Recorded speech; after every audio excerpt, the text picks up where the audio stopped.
ഹരേ കൃഷ്ണ. എല്ലാവർക്കും നമസ്കാരം. അപ്പോൾ കുട്ടികളുടെ മഹാഭാരതം ഞാനിന്ന് പറയാൻ പോകുന്നത് മഹാഭാരത യുദ്ധത്തിനെ കുറിച്ചിട്ടാണ്. അപ്പോൾ നോക്കാം. സന്ധിശ്രമങ്ങളെല്ലാം പരാജയപ്പെട്ട് ശ്രീകൃഷ്ണൻ മടങ്ങി. രണ്ടു കക്ഷികളും യുദ്ധസന്നദ്ധരായി കുരുക്ഷേത്രത്തിലെത്തി. പാണ്ഡവസേനയുടെ പ്രധാന സേനാനായകനായി ധൃഷ്ടദ്യുമ്നനും കൗരവസേനയുടെ സേനാനായകനായി ഭീഷ്മരും ചുമതലയേറ്റു. പ്രഭാതത്തോടുകൂടി രണ്ടു ഭാഗക്കാരും യുദ്ധക്കളത്തിൽ അണിനിരന്നു. ശംഖും പെരുമ്പറകളും മുഴക്കി. പൊടിയിളകി ആകാശം മൂടുകയാൽ സൂര്യൻ അസ്തമിച്ചതുപോലെ പടക്കളം ഇരുണ്ടു.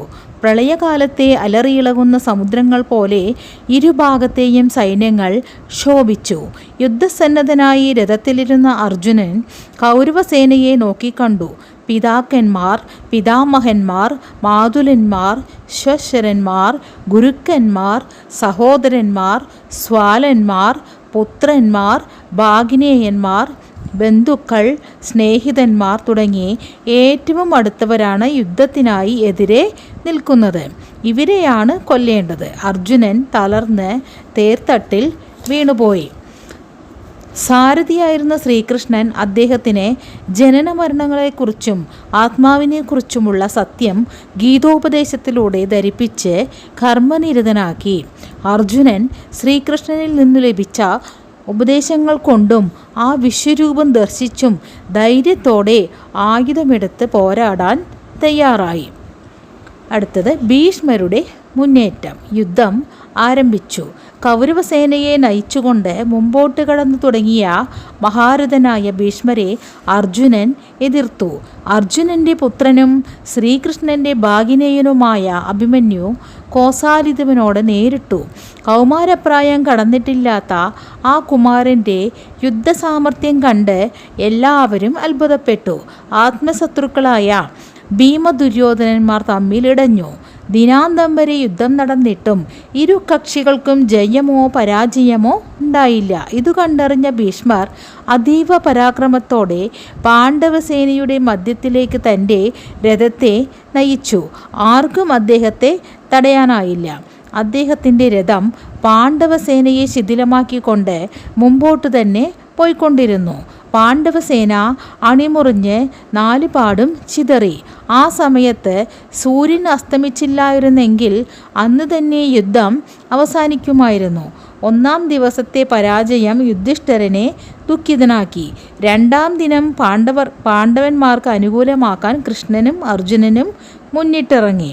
ഭീഷ്മരഥത്തിൻ്റെ താലധ്വജവും അർജുനരഥത്തിൻ്റെ കപിധ്വജവും രണ്ടു ഭാഗത്തെയും സേനയിൽ ഉയർന്നു ശോഭിച്ചു. യുദ്ധം ഭയങ്കരമായി. ദുര്യോധനപുത്രനായ ലക്ഷ്മണനും അർജുനപുത്രനായ അഭിമന്യുവും ഏറ്റുമുട്ടി. അഭിമന്യുവിനെ തടയാൻ കഴിയാതെ ദുര്യോധനപുത്രൻ ക്ഷീണിച്ചു തുടങ്ങി. പുത്രൻ്റെ സഹായത്തിന് പിതാവ് തന്നെ എത്തി.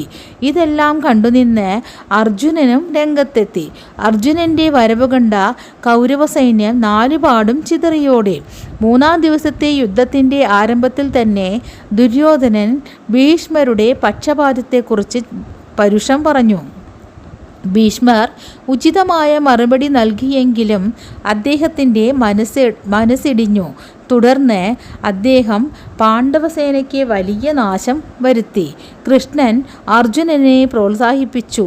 യുദ്ധത്തിൻ്റെ അവസാനം കാണും വരെ ശക്തമായി പൊരുതുമെന്ന് അർജുനൻ ഭഗവാന് വാക്കുകൊടുത്തു. നാലാം ദിവസം ഭീമൻ കൗരവസൈന്യത്തിന് വലിയ നാശം വരുത്തി.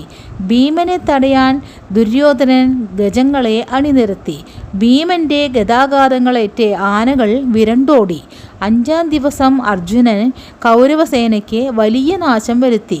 ഇങ്ങനെ ഘോരമായ യുദ്ധം 9 ദിവസം പിന്നിട്ടു. ഇരുഭാഗത്തിനും വലിയ നാശനഷ്ടങ്ങളുണ്ടായി. യുധിഷ്ഠിരൻ ദുഃഖിതനായിരുന്നു. ഇത്രയധികം ആളുകളുടെ പ്രാണത്യാഗം ചെയ്തിട്ടു രാജ്യം നേടിയിട്ട് എന്തു കാര്യം? ഹരേ കൃഷ്ണ. അപ്പോൾ ഈ വീഡിയോ കഴിഞ്ഞു. അടുത്തത് ഭീഷ്മരുടെ പതനമാണ്. ഹരേ കൃഷ്ണ. എല്ലാവർക്കും നന്ദി.